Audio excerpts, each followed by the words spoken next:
at an absolute scratch. And this is what we have also seen in primates, that if you take two primates, put them in a social hierarchy who are at the bottom, they will find a way to collaborate and then grow their way into the social hierarchy. That's how they actually achieve status. And this is my learning in real life, practical learning that I've seen. That, okay, I'm just going to venture into something that I'm completely beginner at, and that's going to make me humble. And that's also going to make me ask certain questions which are needed. So that's how I think our paths kind of converge, but there is a diversion point as well here. Okay. So I hope you got this. So right now I'll just move forward from the fact that, what do you think that, in India, what is going on wrong with education, with respect to psychology and with respect to what the general goal is, with what you did with decoding the Mendelian with birth?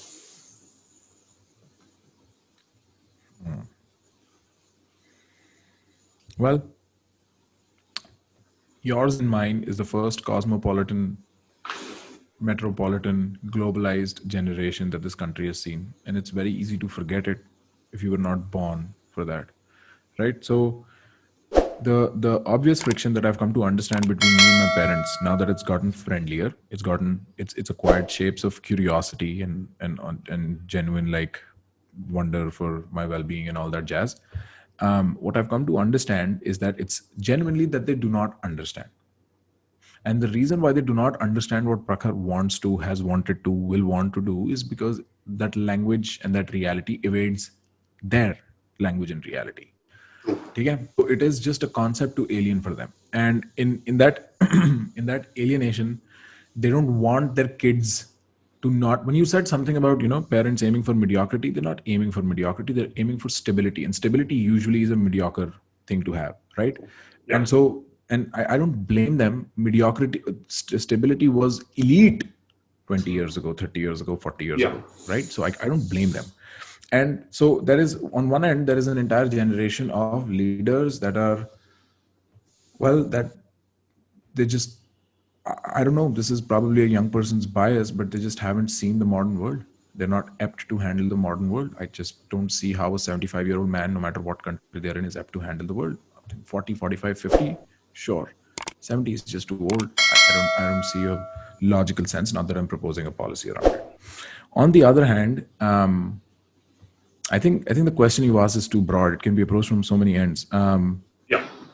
Educationally speaking, infrastructure, economics, blah blah blah, teacher competence.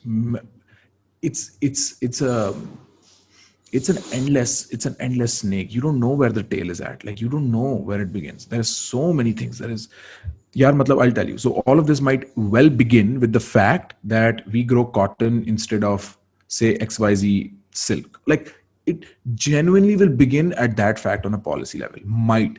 Though it is not easy to determine what is wrong on a deep causal root level. On a symptomatic level, well, kids in India do not grow up to be risk takers. Kids in India do not grow up to be independent. We have no concept of boundaries, enterprise, and free speech, which means free thought. We are not able to culturally, as Hindus, distinguish between what is actually divine and what is close to divine, or even down that hierarchy. We confuse that very often. That is why Babas become Bhagwans very easily. And that is primarily because there is no one, there is all, right? And so, isko bhi bana lo fir to Bhagwan jab 33 billion ho gaye hain, right? So there is all that, there is all of that. And I do not know how to place my opinion on the country as a whole. There are some parts of it that are just beautiful. Like, within the fact that there are no boundaries, there is no crisis of meaning, right? There is very, very little people who experience that kind of stuff that is very, very prevalent in, say, the West, where there is more individualistic societies. There is, we make for great employees around the world.